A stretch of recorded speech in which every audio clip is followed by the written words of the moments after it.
ESPN. So we got some NFL talk today. There's a Russell Wilson story I'll address later. There's a Big Ben story. So Big Ben, this is the story out of Pittsburgh. That's Joy's hometown. Big Ben reportedly in the best shape of his life, according to sources. According to Ben's camp, he is losing weight. Is his elbow in better shape is the question I worry about. And I've never really thought the Steelers would be better if Big Ben was skinnier. That's not something I've worried about. He's a big guy. You know, the question that begs to be asked is what took so long? Losing weight means you needed to lose weight as a professional athlete. That I think LeBron, Russell Wilson, and Tom Brady and Mahomes have moved past the I've got to lose weight this offseason. So congratulations on only 2 natty lights after dinner and sit-ups. But this is, this is the classic. You want to sell your house. And you never really invested in it for 20 years. You let the plumbing go, the air conditioning unit, the landscaping, but you put some new paint on the house and you think you're going to fool people and sell it for top dollar. Well, you're not going to fool a savvy investor or a savvy home buyer, and you're not going to fool an inspector because you put on some nice paint. Okay, the bottom line here is Brady and Russell Wilson are committed to film study. They're committed to diets. They're committed to plyometrics. They're committed 7 figures annually to being in shape. They're also both highly committed to film study and audible systems and working with coaches. Big Ben, even Jay Glazer, who's got great relationships with players, probably more than any NFL reporter in my life, makes fun of Ben's off-season workout regimen. I'm not sure it can be called that. Brady is a 24/7, 365-day-a-year quarterback, and he is sprinting to the finish. Ben is committed when the whistle blows in camp to when it ends in January, earlier than everybody in Pittsburgh wants. He's limping to the finish line. You can't fool an inspector on a house. You can't fool somebody that knows real estate on a coat of paint. You fool dopes. And you can't fool people who know football because now you're doing sit-ups and you've cut back on your old Milwaukee's after dinner.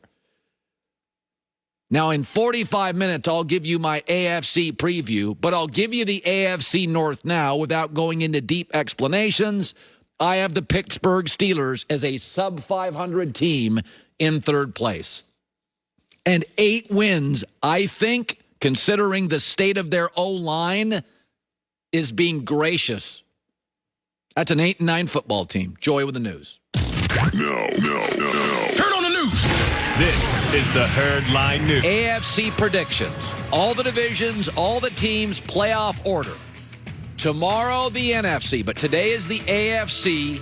I am allowed 2 amendments due to trades or injuries before the season. Listen, the Constitution has 27 amendments. I get 2.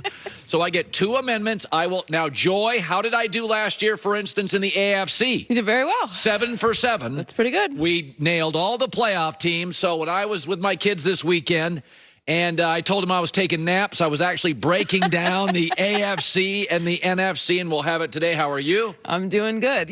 It's important that you remind everyone that the Constitution has been changed. It has been. Several times. Amendments are okay. I don't know if everyone knows that. Yeah, so I'm going to get 2 amendments, and one of them could be the Aaron Rodgers amendment. That's an important one to hold on to. Because I don't think there's a chance he will not finish the year in Green Bay, but he'll start. I want to start with that.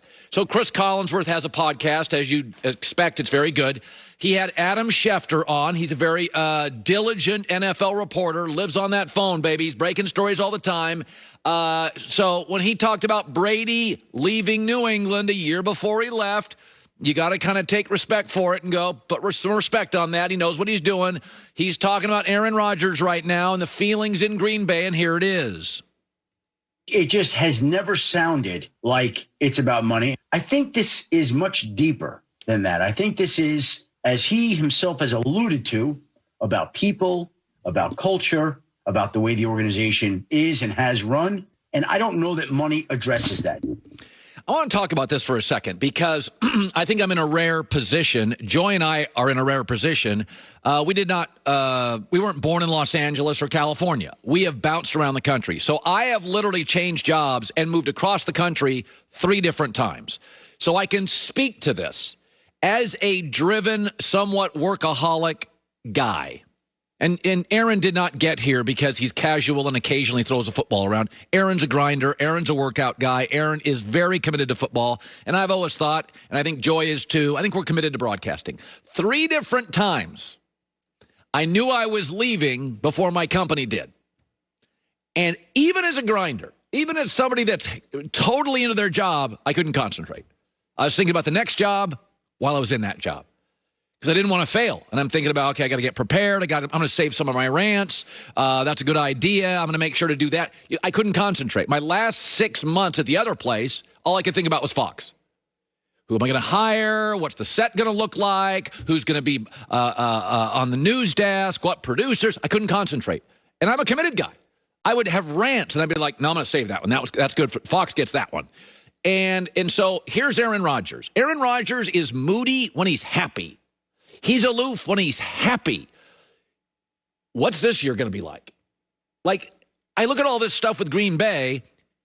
Really, they're a default champion of this division because there's so much dysfunction. Chicago's pivoting to a new quarterback. Minnesota, we got Kirk Cousins, can't play well in big games. Detroit's a mess. And I think to myself, this was never an ideal fit. Aaron and Green Bay in the good times. It wasn't ideal. He's very much a contrarian thinker. He's very much an independent thinker. He's California cool, and they wear cheese hats in their 50s. It wasn't ideal. What's it going to be like now? And I'll be on an island, but I do believe that he lost a little bit of trust with his coach, though he'd never say it publicly. Matt LaFleur, the last play that Aaron Rodgers played in Green Bay, his coach took him off the field to kick a field goal against Tom Brady. Trust is hard to repair.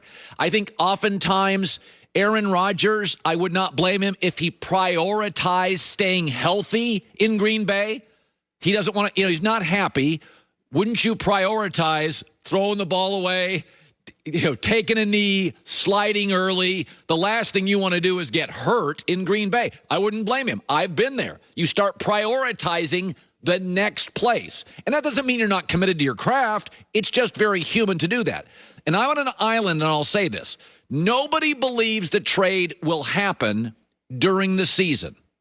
But it's very unique in that we got a bunch of things working here.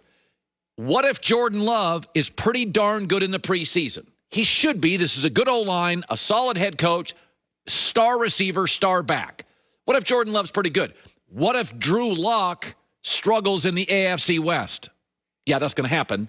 And what if Aaron is a little condescending, not all in, temperature in the room is a little cool, not warm?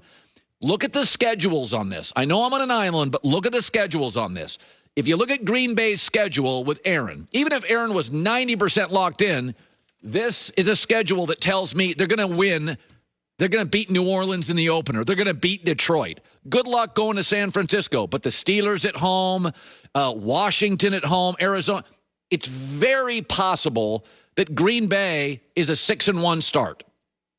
It's a 6-1 start going to like an Arizona. The trading deadline will be around that Arizona week. Then you look at Denver's schedule. Denver's schedule, again, with Drew Lock. You open at the Giants. Good luck. Now, you'll beat Jacksonville and the Jets, but it's Baltimore. It's at Pittsburgh. It's at Cleveland. It's Washington. It's at Dallas. Those are losses. So I'll say this. Trading deadline is week 8. Keep your eye on Jordan Love looking solid in preseason. Aaron's a kind of guy that could go into a locker room in Denver immediately. Remember, Vic Fangio's gone if he's under 500. So there's some urgency in Denver. Aaron can be, a little difficult in the good times. What's this going to be like? So I do believe in the trading deadline, there will be discussions to move Aaron to the AFC.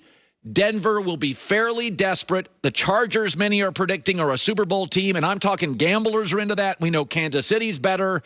You got a young GM in Denver, an old coach, and a quarterback nobody truly believes in. Keep your eyes on this stuff. I will say I think Aaron Rodgers' trade deadline is a viable move. Of course, by that time, it'll be too late for one of my amendments to my predictions in the NFL, which on 1 hour from now, I'll be doing the AFC today, the NFC tomorrow. So here's another story that came down. So Kawhi Leonard of the Clippers had surgery to repair a partial tear of his right ACL. Here's what's interesting about this. Our worldview on the Clippers forever, fittingly, has been awful franchise. Ridiculous, bad, but we all know that we used to roll our eyes at the Cubs, and then Theo Epstein and Joe Madden showed up. And then we were like, oh, like 3 years later, they're in the World Series, right? 3 or 4 years later. So you can turn things if you get the right owner. The Ricketts family, Joe Madden, Theo Epstein, all very smart people. The laughable Cubs went to the great Cubs farm system overnight. And we think that way with the Clippers. Ty Lue had a great playoff series. Steve Ballmer is energized and focused. And they have a lot of people in that front office. I know a lot of them. They're really smart. And Kawhi has a player option. And it's really funny. He could sign for 1 year with the Clippers, $36 million, or 4 years and $180 million. And my guess, he's going to go to the $181 million. He's a